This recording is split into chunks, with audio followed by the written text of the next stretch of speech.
but how well it was made, I gave it a 4.25. But after that, we went to a place off around, it's around 90th and Pacific. It's a little short of 90th, but called the Casual Pint. And we had a lot of beers there. They do 5-ounce pours as an option. So with that, you can get a lot more beers. But I got a full draft of the of Super Juice, which is a cross-strain beer. So it's the second one I've had from cross-strain now. That was an excellent double IPA. Yeah, it's a double. I gave that one a 4.5.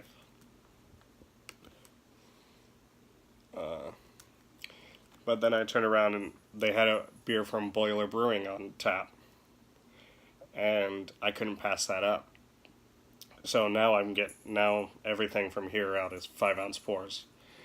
I had Jukebox Hero by Boiler Brewing Company, which is a saison. And that one I gave a 4.25 to. It was a pretty good beer. I'm not huge on saisons, just like IPAs. I'm not huge, but it was a fairly bitter saison.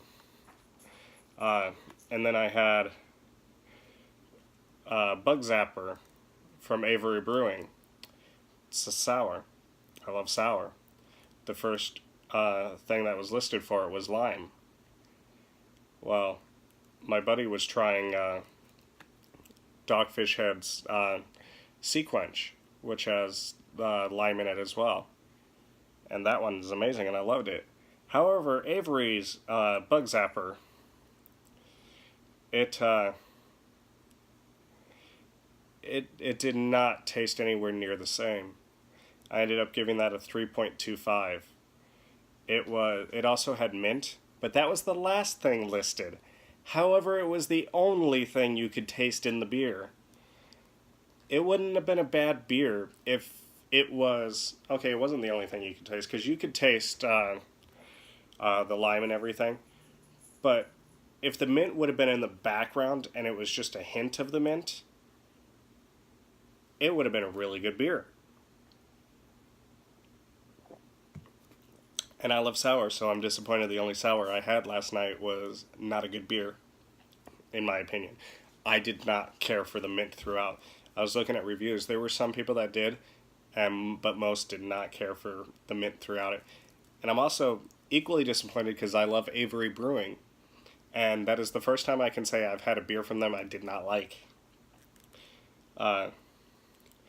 Anyways, then I tried Surly's Cacao Bender. Whilst it's a good beer, it was not what I was expecting. It was basically coffee bender, but only ever so slightly tweaked. There was a little bit more chocolate in the flavor than there is in coffee bender. But it was still very much coffee forward, very much. And me loving coffee beer, I still gave it a good rating. It was 4.5. But if it would have been chocolate foremost, and then in the background having that coffee still lingering there, it possibly would have gotten 5 stars. And I'm a slut for Surly Brewing, so. After that, and I actually didn't realize I had had this beer before, but I figured out it was way back December 15th of 2012, the last time I had this beer. Slow Elk Oatmeal Stout from Big Sky Brewing. And then I remembered, I was working at a place that is no longer in business at the time when I had this beer. But it was a pretty good oatmeal stout. I hadn't had an oatmeal stout in quite a while. I gave it 4 out of 5 stars. Then I had to have Surly Darkness again, which I realized I hadn't rated before.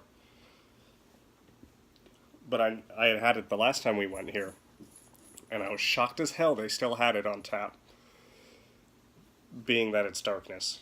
Uh, it was an absolutely beautiful beer. It's everything you would expect from an Imperial Stout, uh, only slightly better than what this is. Nothing wrong with this. I just prefer darkness. That one got a 5-star from me.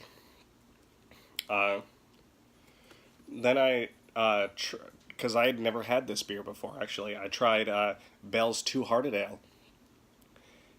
And it's actually much more mild IPA than I would have thought. I would have thought it had more bitterness to it, but it's fairly mild. It's almost in the pale ale range. And then I ended the night with Cave Creek Brewing's Heavenly Portal, which is a style of beer I have not had in years, and oh, I miss it already. It was a Baltic Porter. I gave it a 4.75. It was an absolutely beautiful Baltic Porter. Everything you would expect from the style. And I'm not giving too much detail about these beers because I'm not in the moment, and I don't want to try and remember per se and possibly screw up what I thought in the moment.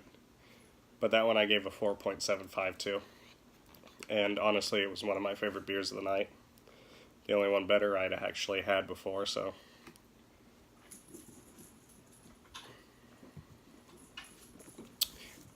So this video has gone on long enough. This episode was, saved it. Even More Jesus by Evil Twin Brewing. Very highly recommended. If you love Imperial Stouts and you have not had this, get this. Do whatever it takes. Get this beer. Alright. Till next time. Prost.